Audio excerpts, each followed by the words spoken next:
हाल चाल है। उम्मीद करती हूँ आप सब ठीक होंगे। बनने लगी है जी चिकन वाइट कढ़ाई, जिसके लिए ये घी को मैंने गर्म कर लिया।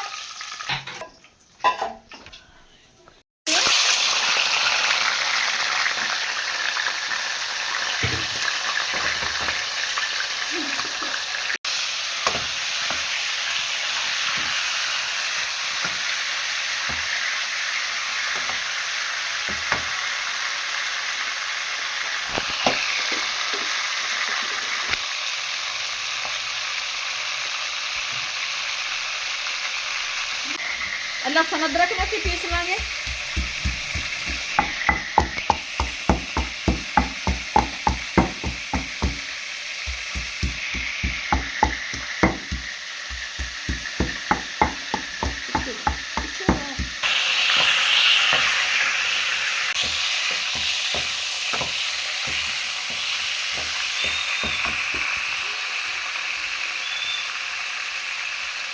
ਇਹ ਜੀ ਪਾਵਾਂਗੇ ਅਸੀਂ ਲਸਣ ਅਦਰਕ ਦਾ ਪੇਸਟ।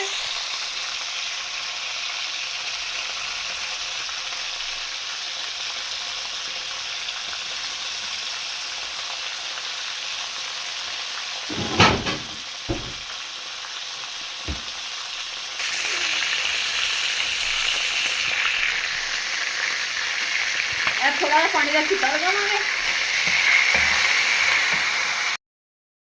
पानी का छिट्टा वगैरह लगा के लसन अदरक का पेस्ट पा दिता। इनू हुण मैं चंगी तरह भुनांगे लसन अदरक नू। ते ये चिकन बन रही है जी साड़ी कढ़ाई। आधा किलो साड़ा चिकन है, आधा किलो का भी पाइया लगता पे, क्योंकि हुण फिर महंगा हो गया चिकन। तो हुण इसी ये पावांगे हाफ स्पून नमक का पा दिता।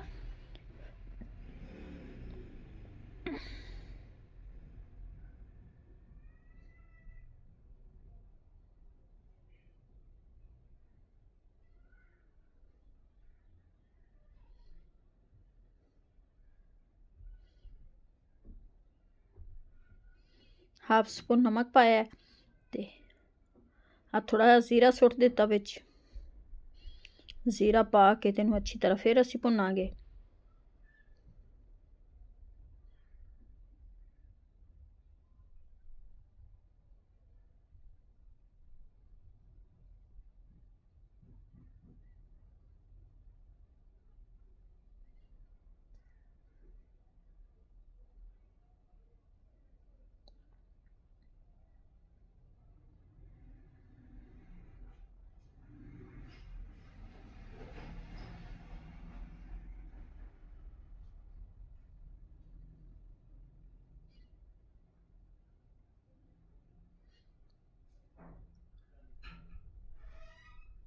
अच्छा चाहिए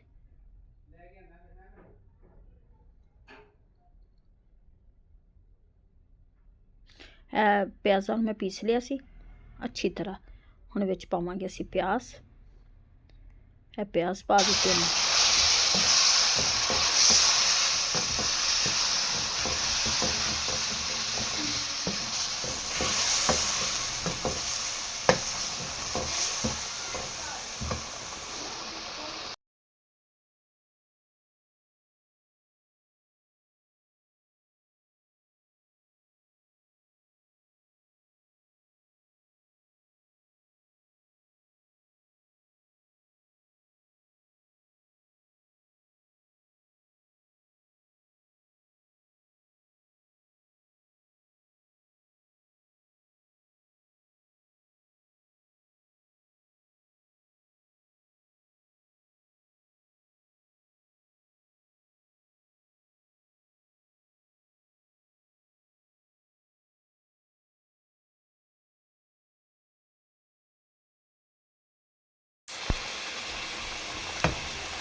पैनी सी थोड़ी जी दही।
ਇਹ ਜੀ 2 रख ਦਿੱਤੇ ਨੇ ਅਸੀਂ टमाटर ਤੇ ਇਹਨੂੰ ਦਵਾਂਗੇ ਢੱਕ।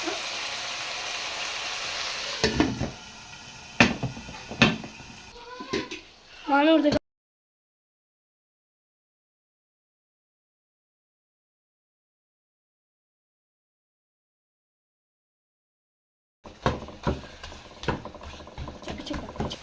बनाने थे मिर्चा ले लेंगे।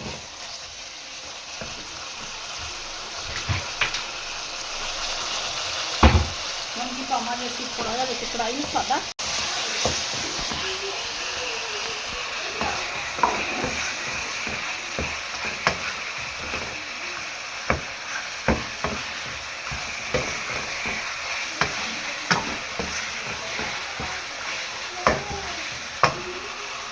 बस मिर्चा ते धनिया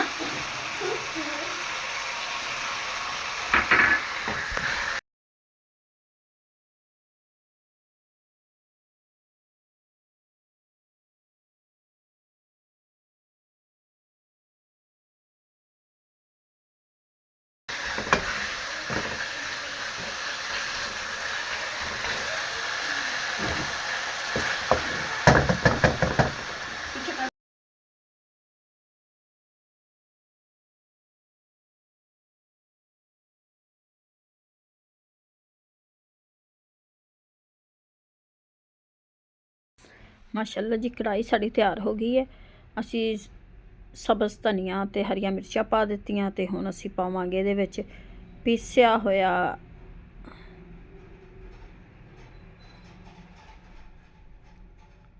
पीसिया होया गरम मसाला,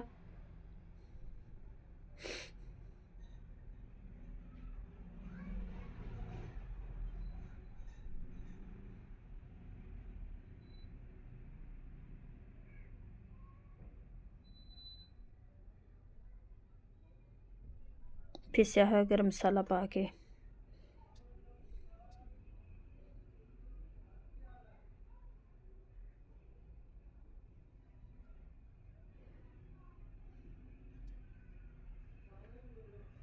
यह देखो माशाल्लाह जी कितनी सोहनी साड़ी चिकन कढ़ाई तैयार हो गई है। घर च बनाओ, साफ सुथरी इंजॉय करो। यह मसाला भी है रोटी खाने लई। इजाज़त दो, खुदा हाफिज़।